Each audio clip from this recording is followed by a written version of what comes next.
खेलोगे मेरे साथ? आओ मेरे पास।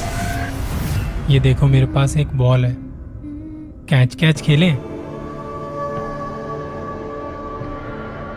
ये कहानी 2008 की है और कहानी शेयर की है अमन सिंह यादव ने। उस वक्त अमन अपनी ग्रेजुएशन दिल्ली यूनिवर्सिटी से कर रहा था और उसे यहाँ रहने के लिए पीजी की भी ज़रूरत थी। उसने कई सारे पीजी देखे पर उसे कोई रहने लायक नहीं लगा। उसके साथ एक दोस्त भी था उसका। कुछ एक दिन और ढूंढने के बाद उसे एक पीजी सही लगा। अमन और उसका दोस्त यहाँ जल्दी से जल्दी शिफ्ट हो गए। जब वो यहाँ रहने लगे थोड़े ही टाइम में कुछ ऐसा लगने लगा जैसे कि वो लोग जब भी पीजी से बाहर जाते हैं तो लोग बड़े अलग तरीके से देखते हैं उन्हें। उनसे कहीं ना कहीं लोगों को डर लगता था। ये बड़ा अजीब तो था और साथ ही साथ परेशान करने वाला भी कि लोग ऐसे क्यों देखे जा रहे हैं हमें। तब अमन ने वहीं एक चाय वाले से पूछा, जब भी हम बाहर आते हैं तो लोग हमें ऐसे क्यों देखते हैं? ये बात सुन के चाय वाले ने अपनी तिरछी नज़र से देखा उन्हें और बात करने से मना कर दिया। पर अमन ने हार नहीं मानी। अपने दोस्त के साथ वो दोबारा से गया वहाँ और उसे कुछ पैसे दिए, जिसके बाद उसने बताया कि जिस पीजी में तुम रह रहे हो वो काफ़ी ज़्यादा हॉन्टेड माना जाता है। कहा जाता है कि उस पीजी के मालिक की 16 साल की एक लड़की की स्पिरिट आज भी वहाँ पे भटक रही है। आज से करीब 3 साल पहले जब ये पीजी बन रहा था तब वो लड़की वहाँ थोड़ा काम वगैरह देखने आती थी और बदकिस्मती से वो यहाँ की 3री मंजिल से नीचे गिर जाती है और उसकी वहीं मौत हो जाती है। जब वो गिरी थी तो इतनी बुरी तरह गिरी थी कि उसकी रीढ़ की हड्डी बुरी तरह से टूट जाती है और वो दर्द ना सहन कर पाने की वजह से उसकी वहीं पे मौत हो गई थी। अगर तुम इस बारे में अपने मालिक से बात करोगे तो तुम लोगों को उसका अलग ही रूप देखने को मिलेगा। तो जब तक तुम यहाँ रह रहे हो उससे इस बारे में बिल्कुल भी बात मत करना और ये तो बिल्कुल भी मत बताना कि मैंने तुम्हें इस बारे में ये सब बताया है। तकरीबन 1 महीने पहले तुम्हारे जैसे स्टूडेंट इस पीजी में रहने आए थे और फिर 2-4 दिनों बाद इसे छोड़ दिया। जब वो दोनों यहाँ से जा रहे थे तो उनके चेहरे बहुत ज़्यादा उतरे हुए थे। उनके हाथों पर कुछ चोटों के निशान थे और एक रात पहले ही इस घर से किसी के चिल्लाने की आवाज़ भी आई थी। जिस दिन वो जा रहे थे उन्होंने किसी से ना तो कुछ कहा ना किसी से नज़रें मिलाई। उन्होंने कैब बुक की और चले गए। उसके बाद से उन्हें यहाँ कभी नहीं देखा गया। यहाँ लोग जितना जानते हैं इस पीजी के बारे में कोई भी उसके आसपास नहीं आता जाता। तुम वहाँ रह रहे हो तभी ये लोग तुम्हें अजीब तरीके से देख रहे हैं। इसके बाद अमन और उसके दोस्त को लगा कि यार कुछ भी चल रहा है, क्या फालतू की कहानियाँ बनाई हुई हैं। अगर कुछ होता तो हमारे साथ भी कुछ ना कुछ तो हो ही गया होता यहाँ पे। ये सब अफवाहें मत फैलाओ, ऐसे भूत वूत कुछ नहीं होता। जय अलानी के पॉडकास्ट सुना करो यार। इसके रिप्लाई में चाय वाले ने कहा, आप कुछ दिन यहाँ रह के देख लो फिर आपको पता चल जाएगा। अमन और उसका दोस्त वहाँ से चले जाते हैं। बातें करते हुए जा रहे थे कि क्या भाई कुछ भी बोलते हैं ये लोग। दोनों वापस पीजी में आए और इस बात के बाद 2-3 दिन तो वहाँ सब कुछ सही रहा, सब नॉर्मल था। मस्त चिल कर रहे थे, वेब सीरीज़ वगैरह देखते और थोड़ा बाहर घूमने फिरने निकल जाते। अब उन्हें फ़र्क नहीं पड़ता था कि लोग उनकी तरफ कैसे देख रहे हैं या नहीं देख रहे हैं। एक दिन कॉलेज से आए ये दोनों, खाना पीना खा के थोड़ा आराम किया, फिर बाहर चले गए तफरी करने। और उसी रात उनके साथ कुछ ऐसा पहली बार हुआ जिसके बारे में वो एक्सप्लेन भी नहीं कर पाए थे कि क्या हुआ। रात के करीब 12 बजे के आसपास सोने चले गए। तब उनके दरवाजे पर किसी ने कांच की बोतल फेंकी। उसकी आवाज उन्हें काफी तेज आई। दोनों जल्दी से उठे, दरवाजा खोला तो देखा कि वहां कोई कांच नहीं था। अगर वो आवाज आई है तो कांच के टुकड़े कहाँ गए?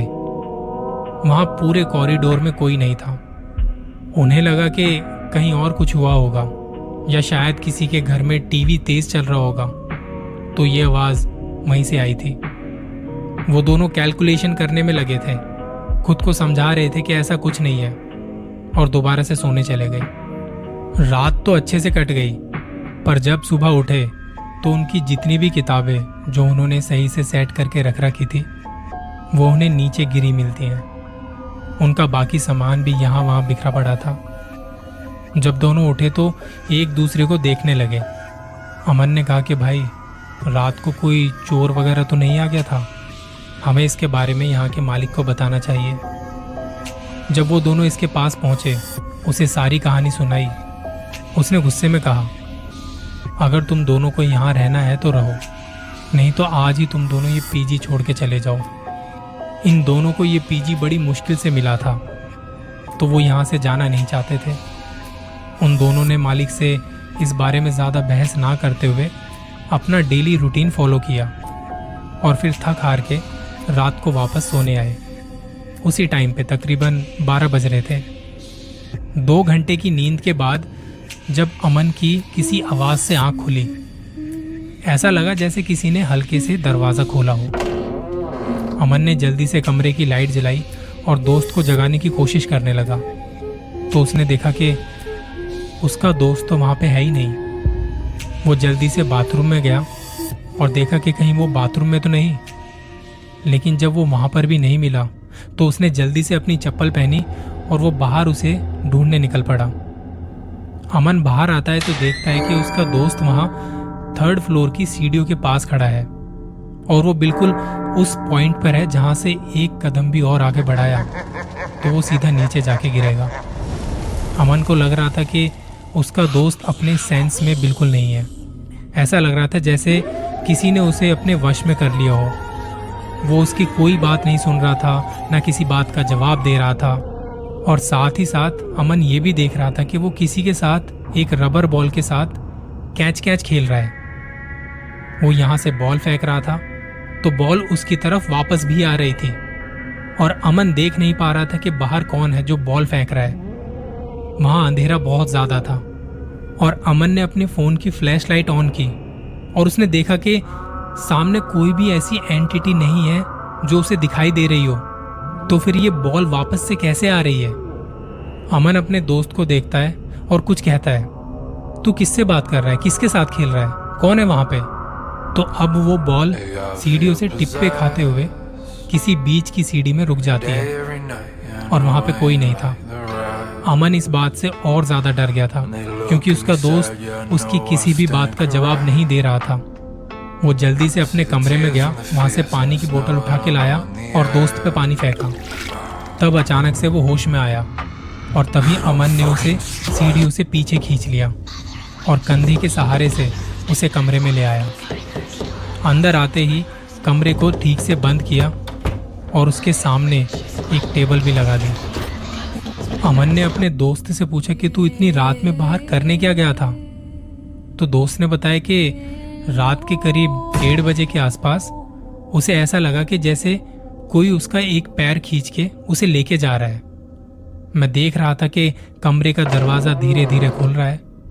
चाहकर भी कुछ बोल नहीं पा रहा था और बाहर से किसी बच्ची के हंसने की आवाज आ रही थी जो कि एक स्माइली रबड़ वाली बॉल के साथ खेल रही थी और मुझे कह रही थी, खेलोगे मेरे साथ?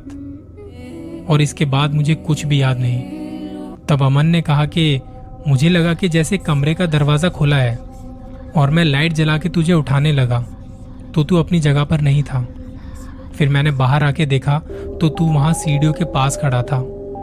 एक कदम आगे और होता तो सीधा नीचे जाके गिरता। वो दोनों एक दूसरे से अपनी बातें शेयर कर रहे थे। बातें करते करते उन्हें 2 घंटे बाद थोड़ी नींद भी आ गई थी कि इतने में घड़ी का अलार्म बजा और सुबह जब उठे तो आज भी उनका सामान यहाँ वहां बिखरा पड़ा था और उनकी किताबों के साथ एक पन्ना भी था जिसे जब अमन ने उठा के देखा तो उसमें एक ड्राइंग बनी हुई थी जिसमें एक लड़का सीढ़ियों के साथ खड़ा है और कोई काली सी परछाई उसके साथ कैच बॉल खेल रही थी। अमन ये देख के बहुत ज़्यादा डर जाता है, लेकिन इतने में उसे कुछ और दिखता है। जिस रबर बॉल से उसका दोस्त वहाँ खेल रहा था, वो बॉल वहाँ टेबल के नीचे पड़ी थी, जिसे दरवाजे के साथ लगाया था अमन ने। अमन थोड़ी देर बैठ जाता है और उसे उस चाय वाले की बात याद आती है कि शायद वो चाय वाला झूठ नहीं बोल रहा था। यहाँ कुछ ना कुछ तो है जो बहुत खौफनाक है। शायद इस पीजी के मालिक की बेटी, उसकी स्पिरिट अभी भी यहीं कहीं पे है। अमन अपने दोस्त को कहता है, इससे पहले और कुछ हो, कहीं वो हमें नुकसान ना पहुंचा दे, ये घर हमें खाली करना होगा। दोनों डिसाइड करते हैं कि यहाँ से छोड़ के चले जाएंगे। कोई फर्क नहीं पड़ता कि कितना पैसा रिफंड होगा या नहीं होगा।